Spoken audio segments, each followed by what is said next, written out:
পশ্চিমবঙ্গের এমন একটি জায়গা যেখানে প্রতিটি পাতা, প্রতিটি ফুল, প্রতিটি পাখির গানের সুর আমাদের নতুন করে জীবন দেয়।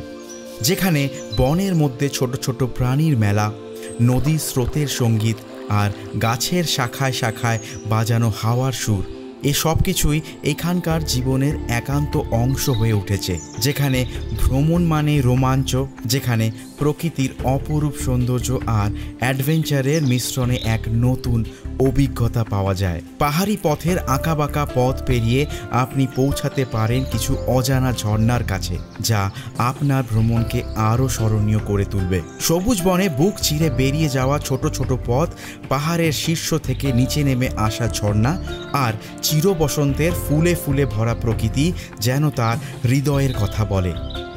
যারা অ্যাডভেঞ্চারের পাশাপাশি প্রকৃতির সাথে নিবিড়ভাবে সময় কাটাতে চান, তাদের জন্য একটি নৈসর্গিক জায়গা, যেখানে সকালের সূর্যোদয়ের সাথে সাথেই চোখের সামনে ঝলমলে রামধনুর মতন জীবনের প্রতিচ্ছবি উঠে আসে।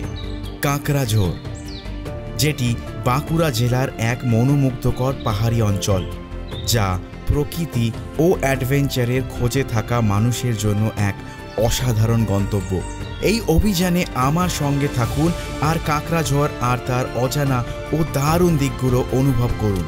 কিন্তু এসবের আগে আমি তোমাদের হোস্ট তোমাদের জানাই ওয়েলকাম টু চাঁদের পাহাড়।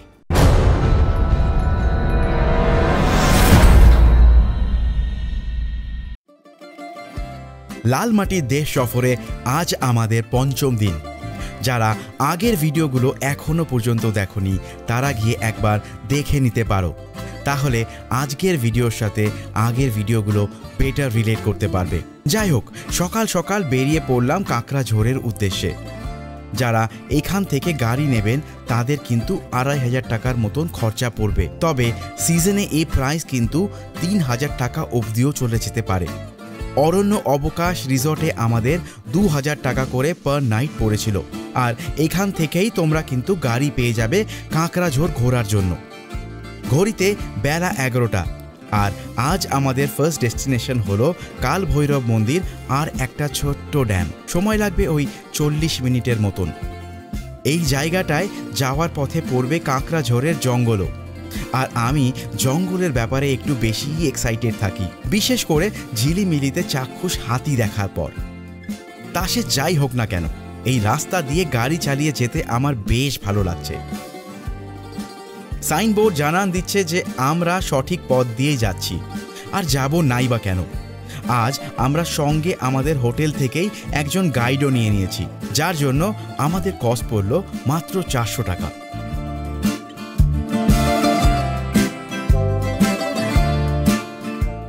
যাই হোক, দুদিকে রাস্তাটা দেখো দারুণ লাগছে। বর্ষাকালের সময় এই জায়গাগুলোর রূপ যেন আরও মায়াবী লাগে। কাঁকড়াঝোড়ের জঙ্গলটাও কিন্তু অনেকটা সুতানের মতনই। এই জঙ্গল শাল, সেগুন, শিমুলে ভরা। আজকের ওয়েদারটাও দারুণ, রোদ নেই, বৃষ্টিও নেই। আমার তো দারুণ লাগছে। আচ্ছা, এখান থেকেই কিন্তু কাঁকড়াঝোড়ের মেইন জঙ্গল শুরু। কি কেমন লাগছে তোমাদের? আমার তো দারুণ লাগছে এখানে ঘুরে বেড়াতে। শুধু দেখো এখানকার এই ল্যান্ডস্কেপগুলো, মনে হচ্ছে কোনো শিল্পী যেন তার ক্যানভাসে এঁকে দিয়েছে এই জায়গাগুলোকে। কি যে মায়াবী লাগছে বলে বোঝাতে পারবো না।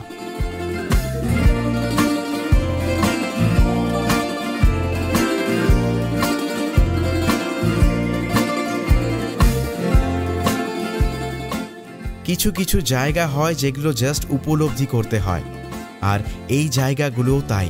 প্রকৃতি তার রূপে কোনো কৃপণতা করেনি এখানে।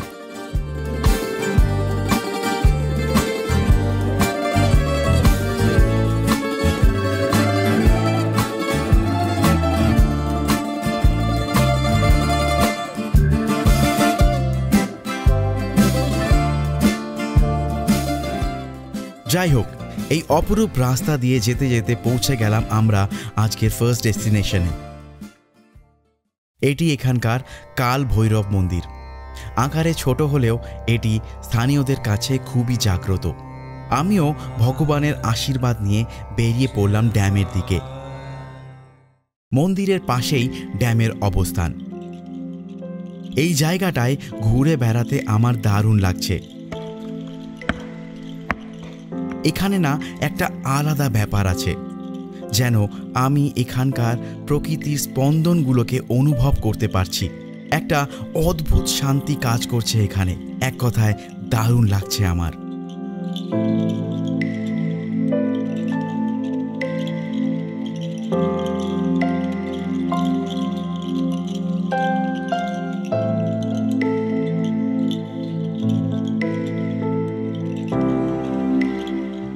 এই হলো এখানকার ড্যাম। কি দারুণ না জায়গাটা! দূর থেকে উকি দিচ্ছে পাহাড়ও। সব মিলে আমার দারুণ লাগছে। এই জায়গাটা কিন্তু মাস্ট ভিজিট করো তোমরা। আমার বিশ্বাস তোমাদের ভালো লাগবে। গাইড দাদার কাছ থেকে শুনে নেওয়া যাক যে আজ আমরা কোথায় কোথায় ঘুরে দেখব। তো দাদার কাছ থেকে প্রথমে জানো, দাদা আপনার নাম কি? আমার নাম হচ্ছে মনোমথা মুর্মু। আচ্ছা দাদা, তো আমি কিন্তু এই দাদাকে কিন্তু আমাদের যেখানে আমরা কালকে ছিলাম রাত্রেবেলা, সেখান থেকে দাদাকে আমি কিন্তু পেয়েছি, ওনার খোঁজ সেখান থেকেই পেয়েছি। এবং দাদা সারাদিন আজকে কিন্তু আমাদের সাথে সমস্ত জায়গায় ঘুরতে যাবে। তো দাদা আজকে আমরা কোথায় কোথায় ঘুরবো? আজকে ঘুরবো, প্রথমে যাব আপনার খাগড়াঝড়। আচ্ছা, খাগড়াঝড় থেকে খাগড়াঝড়ের সামনে একটা লেক আছে, ভৈরব মন্দির আছে। রাস্তার উপরে পাবেন খেটকি লেক, ঢাঙ্গি কুসুম ঝর্ণা। এখানে এসে এই বাচ্চাগুলোর সঙ্গে কিছুক্ষণ সময় কাটিয়ে বেরিয়ে পড়লাম।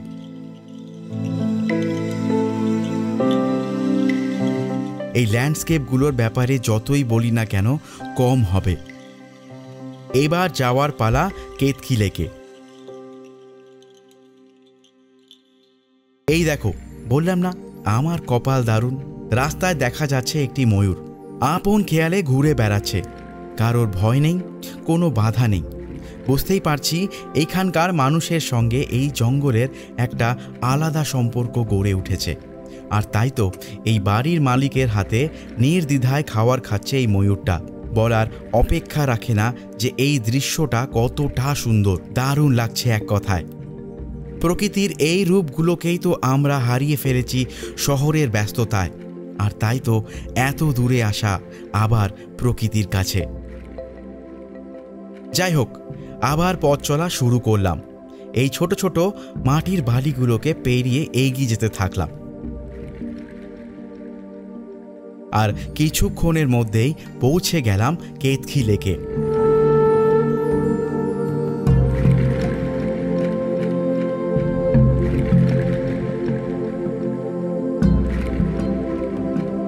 কেতকি লেক ঝাড়গ্রামের একটি শান্ত এবং সৌন্দর্যময় স্থান, যা পশ্চিমবঙ্গের ঝাড়গ্রাম জেলার একটি জনপ্রিয় পর্যটন গন্তব্য। এটি মূলত একটি বড় জলাশয়, যার চারপাশে ঘন জঙ্গল, পাহাড় এবং প্রকৃতির সৌন্দর্য ছড়িয়ে রয়েছে। এই জায়গাটি বিশেষভাবে প্রকৃতির সৌন্দর্য, শান্ত পরিবেশ এবং বন্যপ্রাণী দেখার জন্য পরিচিত। কেতকি লেকের সৌন্দর্য অনেকের মন মুগ্ধ করে। লেকের আশেপাশে নানান ধরনের উদ্ভিদ ও প্রাণী দেখতে পাওয়া যায়, যা প্রকৃতি প্রেমিকদের জন্য আদর্শ। এই জায়গাটি ঝাড়গ্রাম শহর থেকে কিছুটা দূরে অবস্থিত এবং ট্রেকিং, ক্যাম্পিং, ফটোগ্রাফি এবং প্রকৃতির সঙ্গে সময় কাটানোর জন্য একটি নিখুঁত গন্তব্য। পাখির চোখে এই জায়গাটাকে এক কথায় অসাধারণ। দারুণ লাগছে এখানে সময় কাটাতে। আমার মনে হয় আপনাদেরও দারুণ লাগবে এই জায়গাটা। জায়গাগুলো ভালো লাগলে কমেন্ট করে জানাবেন। শেষমেশ বেরিয়ে পড়লাম নেক্সট ডেস্টিনেশনে যাওয়ার জন্য, যেটি হলো ঢাঙ্গি কুসুম। এখান থেকে সময় লাগবে কম বেশি 25 মিনিটের মতন। যাই হোক, এই ল্যান্ডস্কেপগুলো দেখতে দেখতে যাচ্ছি, আর সময়ের কোনো খেয়ালই থাকছে না। দূরের পাহাড়গুলো যেন আকাশের বুক চিরে দাঁড়িয়ে আছে, আর বর্ষার মেঘগুলো যেন তুলোর মতন ভেসে বেড়াচ্ছে। কি যে সুন্দর লাগছে আমি বলে বোঝাতে পারবো না। সত্যি বলতে আমার এরকম শান্ত পরিবেশ দারুণ লাগে। জীবনের সব চিন্তা ভাবনা, দুঃখ, কষ্ট, স্ট্রেস যেন এখানে আসলেই আমি ভুলে যাই। কিছুক্ষণের মধ্যেই আমি পৌঁছে গেলাম ঢাঙ্গি কুসুম। এখান থেকে কিছুটা রাস্তা ট্রেক করে নেমে যেতে পারলেই ঢাঙ্গি কুসুমের অবস্থান। আমাদের গাইড দাদাকে ফলো করতে করতে এগিয়ে যেতে থাকলাম। জায়গাটা কিন্তু আমার বেশ লাগছে। এসব জায়গাগুলোকে একটু সময় নিয়ে দেখতে আসলে আরও বেটার ফিল করতে পারবে। যাই হোক, এবার এগিয়ে যেতে শুরু করলাম। জঙ্গলের মাঝ দিয়ে সরু রাস্তা আর চারদিকের সবুজ বৃক্ষরাজির দৃশ্য দেখে মনটা ভরে যাচ্ছে।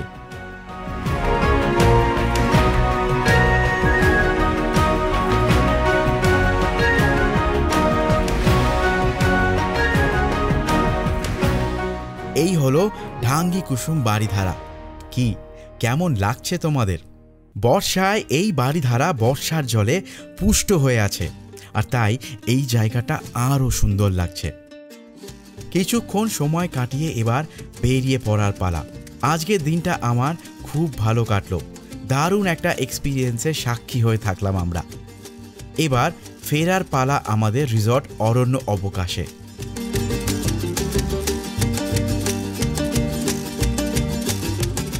হোটেলে এসেই আগে ডিনার কমপ্লিট করে নিলাম। এখানকার খাওয়ারের দাম কিন্তু বেশ রিজনেবল। মোটামুটি 600 টাকাতে মাথাপিছু তোমাদের খাওয়া এখানে হয়ে যাবে। যাই হোক, আজকের এপিসোডটা আমি এখানেই শেষ করলাম। আগামী পর্বে তোমাদের জন্য থাকবে বেলপাহাড়ির নানান গল্প। চ্যানেলটা ভালো লাগলে লাইক আর কমেন্ট করে চ্যানেলটাকে ঝটপট সাবস্ক্রাইব করে ফেলো।